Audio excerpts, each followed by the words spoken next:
SM. ಕೃಷ್ಣರವರ ಆಳ್ತ. ನಾನು IT-BT ಬಗ್ಗೆ ಮಾತ್ರ ಮಾತಾಡೋದಿಲ್ಲ. Forget IT-BT. ಜೆ.ಎಚ್. ಪಟೇಲ್ರು ಮುಖ್ಯಮಂತ್ರಿ ಆಗಿದ್ದಾಗ ಪಂಚಾಯತ್ ರಾಜ್ಗೆ 1 ಲಕ್ಷ ಇತ್ತು. ಪಂಚಾಯತಿಗೆ ಬರೀ 1 ಲಕ್ಷ. ಆಮೇಲೆ ಕೊನೆಗೆ 5 ಲಕ್ಷ ಮಾಡಿದ್ರು ಇವ್ರು ಚೀಫ್ ಮಿನಿಸ್ಟರ್ ಆದಾಗ. ಬಜೆಟ್ ಅಶ್ವತ್ಥ ಬರೀ 26,000 crores. Now it is 3,75,000 crores. ಎಷ್ಟು ವ್ಯತ್ಯಾಸ ನೋಡಿ. ಬರೀ 20 ವರ್ಷದ ಕಾಳತಕ್ಕೆ ಎಷ್ಟು ಯಾವ ರೀತಿ ಗ್ರೋತ್ ಆಗಿದೆ. ನಿಮ್ಮೂರಲ್ಲಿ ನಿಮ್ಮ ಕ್ಷೇತ್ರದಲ್ಲಿ ನಾನು ಸೈಟ್ ತಗೊಂಡಾಗ 2,500 ರೂಪಾಯಿ ಮನೆ ತಗೊಂಡಾಗ ನಿಮ್ಮ ಕ್ಷೇತ್ರದಲ್ಲಿ ಇವತ್ತು 30,000 ರೂಪಾಯಿ ಆಗಿದೆ ಅಲ್ಲಿ. ಅಂದ್ರೆ ಅಷ್ಟು ಗ್ರೋತು ಬೆಂಗಳೂರಿಗೆ ಅವತ್ತು ಬೆಳೆದಿದೆ. ಅಂತ ಸಂದರ್ಭದಲ್ಲಿ ಬರೀ 26,000 ಕೋಟಿ ರೂಪಾಯಿ ಅವ್ರ ಬಜೆಟ್ ಅಲ್ಲಿ ಅವ್ರು ಕೊಟ್ಟಂತ ಕಾರ್ಯಕ್ರಮ ಇದೆಯಲ್ಲ ಪಂಚಾಯತ್ ರಾಜ್ಗೆ. ಆಮೇಲೆ 5 ಲಕ್ಷ ಮಾಡಿದ್ರು. ಆಮೇಲೆ ಬೇಲೂರು ಗೋಷ್ಠಿ ಅಂತ ಇದೇ ಧಾರವಾಡದಲ್ಲಿ ಮಾಡಿ 25 ಇಲಾಖೆನ ಸೇರಿಸಿ, ನಾನು ಬರೀ ಅವರು ಐಟಿ-ಬಿಟಿ ಬಗ್ಗೆ ಬೆಂಗಳೂರು ಬಗ್ಗೆ ಚಿಂತೆ ಮಾಡಿದವರಲ್ಲ. ಈ ವಾಸ್ ಲುಕಿಂಗ್ ನಿಮಿಷ ಇರಪ್ಪ ಪ್ಲೀಸ್. ಅವರು ಇಡೀ ರಾಜ್ಯನ ಚರ್ಚೆ ಮಾಡಿ ಸಮಗ್ರವಾಗಿ 26 ಇಲಾಖೆಯನ್ನು ಸೇರಿಸಿ ಪಂಚಾಯಿತಿಗಳಿಗೆ ವ್ಯವಸ್ಥೆ ಕೊಟ್ಟು ಬೇಲೂರು ಗೋಷ್ಠಿ ಅಂತ ಇದೇ ಧಾರವಾಡ ಪಕ್ಕದಲ್ಲಿ ನಡೆಸಿಸಿ ವಿನಯ್ ಕುಲಕರ್ಣಿ ಕ್ಷೇತ್ರ ಮಾಡಿ ಅವತ್ತಿನ ಕಾಲದಲ್ಲಿ ಮಾಡಿದ್ರು. ಅದಲ್ಲದೆ ವೀರಪ್ಪನ ಕಳ್ತನ ಆಗೋಯ್ತು. ವೀರಪ್ಪನ ಅಪಹರಣ ಆಯ್ತು. ಅಧ್ಯಕ್ಷ ಇದೊಂದು ಕೇಳಿ ನೀವು. ವೀರಪ್ಪನ ಅಪಹರಣ ಆಯ್ತು. ರಾಜ್ಕುಮಾರ್ ಅಪಹರಣ ಆಯ್ತು. ವೀರಪ್ಪನೇ ತಗೊಂಡೋಗ್ಬಿಟ್ರು ಅಂತ. ನಾನು ಮಲಗಿದ್ದೆ. 11 ಗಂಟೆ ರಾತ್ರಿ ನಾನು ಫೋನ್ ಮಾಡಿದ್ರು. ಫಸ್ಟ್ ಫೋನ್ ನನಗೇನೆ ಪೊಲೀಸರು ಹಿಂಗ್ ಆಗಿದೆ ಅಂತ ತಿಳಿಸು. ಅರ್ಜೆಂಟ್ ನೀನ್ ಬಾಯ್ಲಿ ಅಂದ್ರು. ಯಾಕೆ ಅಂದೆ. ಇಲ್ಲ ಈ ತರ ಆಗೋಗಿದೆ ಸ್ವಲ್ಪ ಬಾಯ್ಲಿ ಅಂತ ಅಂದ್ರು. ಸೊ ಅಲ್ಲೇ ನಾನು ನೀವಿದ್ದ ಮನೇಲೇ ಇದ್ದೆ. ನೀವೇನು ಮನೇಲಿದ್ರಿ ಅವರು ಎಸ್.ಎಂ. ಕೃಷ್ಣ ಅವರು ಅಲ್ಲಿದ್ರು. ಆಮೇಲೆ ನಾನು ಯಾವುದೋ ಕಾರಣ ಅದೇ ಮನೆಗೆ ಹೋಗಿದ್ದೆ. ನಾನು ಅಲ್ಲಿ ತಕ್ಷಣ ಮನೆಗೆ ಹೋದೆ. ಅವರು ಅನುಗ್ರಹದಲ್ಲಿ ಇದ್ರು. ರೇವಣ್ಣವ್ರು ಇದ್ರು ಆ ಮನೇಲಿ. ರೇವಣ್ಣ ನೀ ಇದ್ದೆ ಅಲ್ಲ ಅನುಗ್ರಹ, ಆ ಮನೇಲಿ ಇದ್ರು. ಹೋದೆ ನಾನು. ಹೋದ ತಕ್ಷಣ ಹಿಂಗ ಆಗೋಗ್ಬಿಟ್ಟಿದೆ ಅಂತ ಹೇಳಿದ್ರು. ಸ್ವಲ್ಪ ಈ ವಾಸ್ ಸೋ ಟೆನ್ಸ್ಡ್. ಅವ್ರು ಪೊಲೀಸ್ ಅವ್ರು ಏನೇನೋ ಹೇಳ್ತಾ ಇದ್ರು. ನಾನು ಆ ಕೋಮ್ ಮಾಡ್ತೀನಿ, ಈ ಕೋಮ್ ಮಾಡ್ತೀನಿ, ಅದು ಮಾಡ್ತೀನಿ, ಇದು ಮಾಡ್ತೀನಿ. ಅವರೇ ಹಂಗೆಲ್ಲ ಮಾಡಕ್ ಹೋಗ್ಬೇಡ, ಸ್ವಲ್ಪ ತಾಳ್ಮೆಯಿಂದ ಇರು, ಬಹಳ ಡಿಪ್ಲೊಮೆಟಿಕ್ ಆಗಿ ಹ್ಯಾಂಡಲ್ ಮಾಡಬೇಕು ಅಂತ ಅವರು ಪೊಲೀಸ್ ಅವ್ರಿಗೂ ಈ did not give free hand to that. ಬಹಳ ಸಂಧಾನದಲ್ಲೇ ನಾವು ಮಾಡ್ಕೋಬೇಕು. ಆಮೇಲೆ ಬೇಕಾದಷ್ಟು ಏನಾದ್ರು ಹೆಚ್ಚು ಕಮ್ಮಿ ಆಗ್ತದೆ ಅಂತ ಅವ್ರು ಮಾಡಲಿಲ್ಲ. ಕೊನೆಗೆ ನಾವು ನನ್ನ ಕಾನ್ಶಿಯನ್ಸ್ ಇರಲ್ಲ, ಬಾರ್ಡ್ರು, ನಮ್ಮ ಕಾನ್ಶಿಯನ್ಸಿ ಬಾರ್ಡ್ರು ಅನೂರು ರಾಜೇಗೌಡರು ಇದ್ರು. ನಾವು ನಮ್ಮ ಹಳ್ಳಿಗಳಲ್ಲಿ ಶಿಕಾರಿಗೆ ನಮ್ಮ ಕಡೆ ಎಲ್ಲ ಸ್ವಲ್ಪ ವಿಪರೀತ. ಅವನ್ನೆಲ್ಲ ಕರ್ಸಿಸಿ ಮಾಡಿ ಕಾರ್ಡ್ ಕಳಿಸಿ we try to trace. But ಅದು ವಿಫಲ ಆಗಲಿಲ್ಲ, ಫಲ ಆಗಲಿಲ್ಲ. But last ಏನೇನಾಯ್ತು.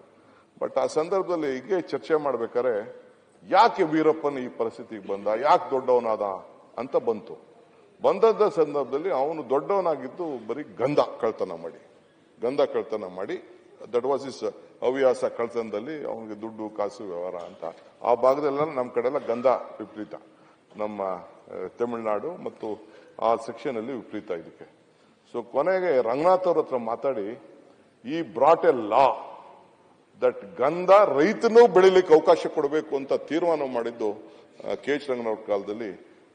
ಇವತ್ತು ಎಸ್.ಎಂ. ಕೃಷ್ಣರು ರೈತ ಕೂಡ 50% ಗೌರ್ಮೆಂಟ್ಗೆ, 50% ಸರ್ಕಾರಕ್ಕೆ ಅಂತ ತೀರ್ಮಾನ ಮಾಡಿದ್ದು. ಇವತ್ತು ಬಹಳ ಜನ ರೈತರು ಇವತ್ತು ಗಂಧನ ತೆಗೆದುಕೊಂಡೋಗಿ ಅವ್ರ ಮನೆಗಳಲ್ಲಿ, ಅವ್ರ ತೋಟಗಳಲ್ಲಿ 50 ಎಕರೆ, 20 ಎಕರೆ, 10 ಎಕರೆ, 5 ಎಕರೆ ನಾನು ಗಂಧ ಬೆಳೀತಾ ಇದ್ದೀನಿ. ನಾನು ಇದನ್ನ ಇಟ್ಕೊಂಡಿದ್ದೆ. ನನ್ನ ತಮ್ಮ ಕೇಳಿದೆ, ನೀ ಹಾಕಿದ್ದೀನಿ ಇಟ್ಕೊಂಡಿದ್ದೆ. ನಮ್ಮ ಕಾಲೇಜಲ್ಲಿ ಬೆಳೆದಿದ್ ಕಣೆ ಅಂದಿದೆ. ನಮ್ಮ ಕಾಲೇಜಲ್ಲೂ ಹಾಕಿದ್ದೀನಿ, ಒಂದು 500 ಸಸಿ ಹಾಕಿದ್ದೀನಿ. ಎತ್ಕೊಂಡು ಬಂದು ನೇನೆ ಲಾಸ್ಟ್ ಅದನ್ನ ಅವ್ರಿಗೆ ಅರ್ಪಿಸಿದೆ. ಲಾಸ್ಟ್ ನಾನು ಕಾಲೇಜಲ್ಲಿ ಬೆಳೆದಿದ್ದನ್ನ ಒಂದಷ್ಟು ಎತ್ಕೊಂಡು ಕತ್ಕೊಂಡು ಹೋಗ್ಬಿಡ್ತಾರೆ ಅಂತ ಒಂದಷ್ಟು ಕೊಟ್ಟೆ ಗೌರ್ಮೆಂಟ್ಗೆ. 1-2 ತುಂಡು ಇಟ್ಟಿದ್ದೆ ಅಲ್ಲಿ. ಎತ್ಕೊಂಡೋಗಾದ್ರೆ ಲಾಸ್ಟ್ ಅವ್ರಿಗೆ ಅರ್ಪಿಸ್ಬೇಕು ಅಂತ ನಾನು ಮಾಡಿದೆ. ಸೊ ಹಂಗೆ ನಾನು ಯಾಕೆ ಹೇಳ್ತಾ ಇದ್ದೀನಿ ಅಂತಂದ್ರೆ it is not only the mid day meal, it is not only this one. ಆಮೇಲೆ ಇನ್ನೊಂದು ಬಹಳ ವಿಚಾರವಾದಂತ ವಿಚಾರ. ಒಂದು ನಿಮಿಷ ಸ್ವಲ್ಪ ಇರಿ. ಬಹಳ ವಿಚಾರವಾದ ವಿಚಾರ.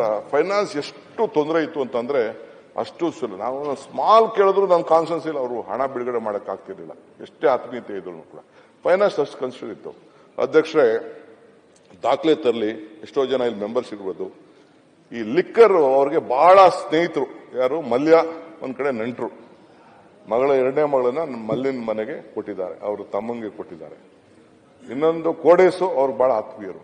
ಒಂದ್ ಕಡೆ ಜೆ.ಪಿ. ನಾರಾಯಣ ಸ್ವಾಮಿ, ಒಂದ್ ಕಡೆ ಆದಿಕೇಶಲು, ಒಂದ್ ಕಡೆ ತಿಮ್ಮೇಗೌಡ. ಇವರೆಲ್ಲ ಬಹಳ ಅವ್ರಿಗೆ ಕಷ್ಟ ಕಾಲದಲ್ಲೆಲ್ಲ ಅವ್ರ ಜೊತೆ ನಿಂತವರು. ಅವರೆಲ್ಲ ಲಿಕ್ಕರ್ ಮಾಡ್ತಾ ಇದಾರೆ. ಸೆಕೆಂಡ್ಸು ಥರ್ಡ್ಸ್ ಎಲ್ಲ ಮಾಡ್ತಾ ಇದ್ದಾರೆ. ನಾಣಯ್ಯನವರು ಅವರು ವಿರೋಧ ಪಾರ್ಟಿಲಿ ಇದ್ಕೊಂಡು, ನಾನು ವಿರೋಧ ಪಾರ್ಟಿಲಿ ಇದ್ದು ಅವ್ರು ಮಾಡಿದ ಭಾಷಣ, ನಾನು ಅಸೆಂಬ್ಲಿಯಲ್ಲಿ ಕೂತಿದ್ದೀನಿ, ಕೌನ್ಸಿಲ್ ಅಲ್ಲಿ ಕೂತಿದ್ದೀನಿ. ಆ ರೀತಿ ಒಂದು ಭಾಷಣ ಮಾಡಿ ಚೀಫ್ ಮಿನಿಸ್ಟರ್ಗೆ ಇಕ್ಕಟ್ಟಿಗೆ ತೆಗೆಸಕ್ಕೆ ನಿಮ್ಗೇನಾದ್ರು ರಾಜಕೀಯ ಬದ್ಧತೆ ಇತ್ತು ಅಂತಂದ್ರೆ ಫಸ್ಟ್ ಇದಕ್ಕೆ ನೀವು ಮುರಿಲೇಬೇಕು ನೀವು ಅಂತ ಹೇಳಿ ಹಠ ಮಾಡಿ ಕೂತ್ಕೊಬಿಟ್ರು. ಕೊನೆಗೆ ಈ ಟುಕ್ ಎ ಡಿಸಿಷನ್ ಅನೌನ್ಸ್, ನಾನು ಬ್ರೀವರೇಜ್ ಕಾರ್ಪೊರೇಷನ್ ಮಾಡ್ತೀನಿ ಅಂತೇಳಿ ಅವರು ಅನೌನ್ಸ್ಮೆಂಟ್ ಮಾಡಿ ಇವತ್ತು ಬ್ರೀವರೇಜ್ ಕಾರ್ಪೊರೇಷನ್ ಆಗಿ ಇವತ್ತು 40,000 35,000 ಕೋಟಿನೋ ಎಷ್ಟೋ ಇವತ್ತು ಬರ್ತಾ ಇದೆ. ಸೊ ಹಂಗೆ ತನ್ನ ಸ್ವಾರ್ಥಕ್ಕೆ ಅವ್ರು ಮಾಡಿಲ್ಲ. ಕೊನೆಗೆ 3 ತಿಂಗಳು ಬಂದು ಕೇಳಿದ್ರು ಅದಕ್ಕೆ ಚಲೋ ಆಯ್ತು ನೀವು ಮಾಡೋದು ಮಾಡ್ಬಿಟ್ಟಿದ್ರು, ಒಂದು 3 ತಿಂಗಳು ನಮ್ಗೆ ಒಂದು ಪರ್ಮಿಷನ್ ಕೊಡಿ, ಎಲ್ಲ ಸಾಲ ಕೊಟ್ಬಿಟ್ಟಿದ್ದೀವಿ ಅಂಗಡಿಯವರಿಗೆ, ನಾವು ವಾಪಸ್ ವಸೂಲು ಮಾಡ್ಕೊಬಿಡ್ತೀವಿ ಅಂತ. ಅದಕ್ಕೂ ಇಡೀ ನಾ ಕೀಳಿ. ಸೊ ಅವರು ವೈಯಕ್ತಿಕವಾದ ವಿಚಾರಕ್ಕೆ, ಸ್ನೇಹಕ್ಕೆ, ಸಂಬಂಧಕ್ಕೆ ಯಾವುದಕ್ಕೂ ಕೂಡ ಹೀಲ್ಡ್ ಆಗಲಿಲ್ಲ. ನಾನು ಬೇರೆ ಅವ್ರದ್ದು ಐಟಿ ಬಗ್ಗೆ ಬಿಟಿ ಬಗ್ಗೆ ನಾನು ಮಾತಾಡಕ್ ಹೋಗ್ತಾ ಇಲ್ಲ. ಒಂದಿನ ಕ್ಯಾಬಿನೆಟ್ ಅಲ್ಲಿ ಇತ್ತು, ಕ್ಯಾಬಿನೆಟ್ ಅಲ್ಲಿ ಇಲ್ಲೊಂದಿಬ್ರು ಇದ್ದಾರೆ ಅವ್ರ ಜೊತೆ, ಕ್ಯಾಬಿನೆಟ್ ಅಲ್ಲಿ ಇದ್ದವರು ಅವ್ರ ಜೊತೆ ಈ ಇದನ್ನ ರೈಲ್ವೆ ವಿಚಾರಕ್ಕೆ ಬಂತು ಅಧ್ಯಕ್ಷೆ. JH ಪಟೇಲ್ರು ಮೋನೋ ರೈಲ್ ಕೊಟ್ಬಿಟ್ಟಿದ್ರು ಪರ್ಮಿಷನ್, ಮೋನೋ ರೈಲ್ ಕೊಟ್ಬಿಟ್ಟಿದ್ರು ಪರ್ಮಿಷನ್. ಮೋನೋ ರೈಲ್ ಕೊಟ್ಬಿಟ್ಟಾದ್ಮೇಲೆ ಕೊನೆಗೆ ಇದು MG ರೋಡಲ್ಲಿ ಎಲ್ಲ ಅದನ್ನ ಹಾಕೊಂಡಿದ್ರು ಮೋನೋ ರೈಲ್ಗೆ ಅಂತ. ನಾನು ಕ್ಯಾಬಿನೆಟ್ ಅಲ್ಲಿ ಎಲ್ಲರೂ ಉಂಟೆ ಸರ್, ಮೋನೋ ರೈಲು ನಮ್ಮ ರಾಜ್ಯಕ್ಕೆ ಆಗ್ತದಾ, ಇದನ್ನ ಮಾಡಬಾರ್ದು ಸರ್ ಅಂತಂದ್ರೆ ನನ್ನ ಸಿಟ್ಟಲ್ಲಿ ಕಣ್ಣಲ್ಲಿ ನೋಡ್ತಾ ಇದ್ರು. ನನಗೆ ಅರ್ಥ ಆಗ್ಲಿಲ್ಲ ಎಂತಕ್ಕೆ ನೋಡ್ತಾವ್ರೆ ಅಂತ ಅಂದ್ಬಿಟ್ಟು ಸಬ್ಜೆಕ್ಟ್ನ ಡಿಫರ್ ಮಾಡಿದ್ರು. ಡಿಫರ್ ಮಾಡಿ ಸಾಯಂಕಾಲ ಮನೆಗೆ ಹೋಗ್ತೀನಿ, ಏನು ಮನೆಯವರೆಲ್ಲ ಬಿದ್ದುಬಿಟ್ರು ನನ್ನ ಮೇಲೆ ಜಗಳಕ್ಕೆ. ಏನು ನಮ್ಮ ಸ್ವಂತ ರಿಲೇಟಿವ್ JH ಪಟೇಲ್ ಕೊಟ್ಟವ್ರೆ, ನೀನೇನು ಗಲಾಟೆ ಮಾಡ್ತಾ ಇದ್ಯಾ ಅಂತ ಹೇಳಿದ್ರು. ನಾನು ಹಂಗಲ್ಲ, ಮನೇಲಿ ಈ ತರ ಇದೆ ಅಂತ ಹೇಳಿದೆ. ಆಯ್ತು ಅಂತ ಅಂದ್ಬಿಟ್ಟು ಕೊನೆಗೆ ಒಂದು ಕಮಿಟಿ ಮಾಡಿದ್ರು. ಒಂದು ಕಮಿಟಿ ನನ್ನ ಅಧ್ಯಕ್ಷತೆಯಲ್ಲಿ ಒಂದು ಕಮಿಟಿ ಮಾಡಿದ್ರು. ಅನಂತಕುಮಾರ್ ಅವತ್ತು ಸೆಂಟ್ರಲ್ ಯೂನಿಯನ್ ಮಿನಿಸ್ಟರ್ ಅನಂತಕುಮಾರ್ ಒಂದು ಕಮಿಟಿ ಮಾಡಿದ್ರು. ಅನಂತಕುಮಾರ್ಗೆ ಫೋನ್ ಮಾಡಿ ಹೇಳಿದ್ರು, ನೀನು ಉಟ್ಕೋಯಿಂದ ಕಳಿಸು, ನಾನು ಕಳ್ಸೋದು ಸರಿ ಇಲ್ಲ, ನೀನು ಉಟ್ಕೋಯಿಂದ ಕಳಿಸು ಅಂತ ಹೇಳಿದ್ರು. ಸೊ ನಾನು, ಸಗೀರ್ ಅಹಮದ್, CM ಲಿಂಗಪ್ಪ, ನಾರಾಯಣ, ಇನ್ನೊಂದು ಯಾರೋ ಒಂದಿಬ್ರು ಇದ್ರು. ನಾವು ಹೋದೋ ಆ ಒಂದು ಕಮಿಟಿಲಿ ಟೂರ್ಗೆ ಹೋದೋ. ನಾವು ಎಲ್ಲ ಒಂದು 10 ದೇಶ ತುರ್ಕೊಂಡು ಬೆಲ್ಲ ಬಂದು ಕೊನೆಗೆ ಬಂದ ತಕ್ಷಣ ವಿ ಕೇಮ್ ಟು ಡೆಲ್ಲಿಲಿ ಅಲ್ಲಿ ಮೆಟ್ರೋ ನೋಡ್ದು. ಎಲ್ಲ ಕಡೆ ನೋಡ್ಕೊಂಡು ಬಂದಿದ್ದು. ನೋಡ್ಕೊಂಡು ಬಂದಾದ್ಮೇಲೆ ಡೆಲ್ಲಿಲಿ ಮೆಟ್ರೋ ನೋಡ್ದು. ಡೆಲ್ಲಿಲಿ ಮೆಟ್ರೋ ನೋಡಿದ ತಕ್ಷಣ ಡೆಲ್ಲಿ ಮೆಟ್ರೋ ಅಂತ ಒಬ್ಬ ಶ್ರೀಧರನ್ ಅಂತ ಇದ್ರು. ಆಮೇಲೆ ಅವರು ನಮ್ಗೆಲ್ಲ ಎಕ್ಸ್ಪ್ಲೈನ್ ಮಾಡಿದ್ರು ಆ ಕಮಿಟಿಗೆ. ಲಾಸ್ಟ್ ಅಲ್ಲಿಗೆ ಹೋದಾಗ ಎಕ್ಸ್ಪ್ಲೈನ್ ಮಾಡಾದ್ಮೇಲೆ ಕೊನೆಗೆ ಆಮೇಲೆ ಅನಂತಕುಮಾರ್ಗೆ ಫೋನ್ ಮಾಡಿದ್ರು. ಅನಂತಕುಮಾರ್ ಕರ್ಸು ತಿರ್ಗಾ ಪ್ರೈಮ್ ಮಿನಿಸ್ಟರ್ಗೆ ಒಂದು ಟೈಮ್ ಫಿಕ್ಸ್ ಮಾಡಿದ್ರು. ನಾನು ಒಂದು ರಿಪೋರ್ಟ್ ರೆಡಿ ಮಾಡಿದೆ. ಮಾಡ್ಕೊಂಡ ತಕ್ಷಣ ಹೋಗಿ ವಾಜಪೇಯಿ ಹತ್ರ ಕರ್ಕೊಂಡೋದ್ರು. ವಾಜಪೇಯಿ ಕರ್ಕೊಂಡೋದ ತಕ್ಷಣ ಕೊಟ್ಟ ತಕ್ಷಣ ಈ ವಾಸ್ ವೆರಿ ಹ್ಯಾಪಿ ವಾಜಪೇಯಿ.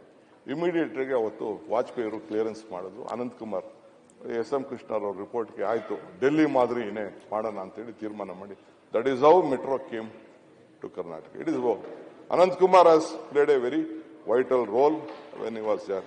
ಅದು ನಾನು ಇಲ್ಲ ಅಂತ ನಾನು ಅಲ್ಗಳಿಕೆ ನಾನು ಸಾಧ್ಯ ಇಲ್ಲ.